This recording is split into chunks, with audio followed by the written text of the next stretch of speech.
Reunião para preparar a reabertura de fronteira com Venezuela a tomar lugar esta semana aqui na Corsol. Nosso equipo de Aruba, Tautatei, de Corsol, de Bonaire e também de Venezuela. Toca diferentes temas, entre outros, a reabertura da fronteira marítima, maneira como nos indica, Aruba para a reabertura aqui, de parte marítima, boa de condições estrictas. Venezuela a compreender a condições, nós não há documento na ainda, mas nós sentimos confiança que essa que vai lograr pronto, que nós porramos fronteira marítima para importar produtos comestíveis, fruta, verdura, fora de Venezuela, na preço mais boa, e isso ajuda nós também para combater o custo de vida alto na Aruba.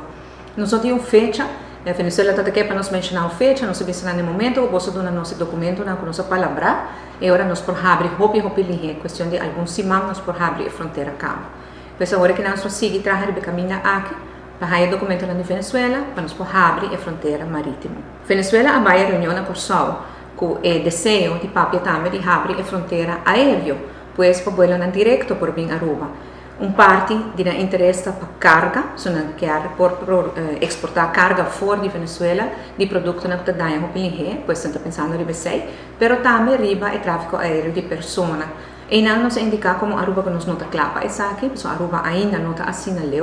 Nós temos vários trabalhos que nos mensagens ainda para nos garantizar que se nos abre a fronteira aérea está na forma segura, safe e responsável. Esse aí acá é menos bom de inteira a delegação de Venezuela. Sin embargo, a nós está abrindo, honesto e transparente, que sei que é o qual que nós sabemos. Corsol e Bonaire também, e agora junto com Aruba, nós palavra que nós estamos bem, a delegação está bem bem.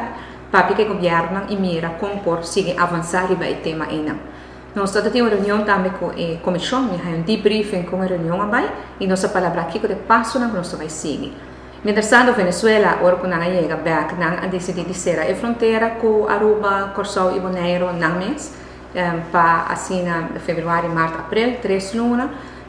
Para nós essa não está assim uma diferença, porque nós estamos em fronteira será cada 3 lunas nós repetimos o decreto para ser a fronteira e anytime que nos porta lá, vamos por retirar o decreto aqui não. Pois o cerramento de fronteira de parte de Venezuela não está assim nada, aqui que tem intenção, mas não vai ter um impacto a fazer muita diferença para nós na Aruba.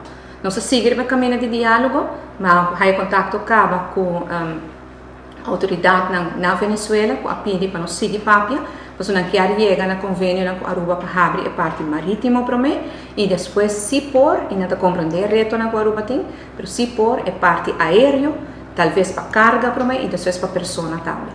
Mientras tanto, eu me sigo cada 2 semanas de reunião com o grupo, com a nossa comissão, que está monitoreando isso aqui para nós mirar com a Aruba está preparar para a reabertura da fronteira marítima para mim e se por também é um aéreo no futuro e nós temos a comunidade de Aruba informada.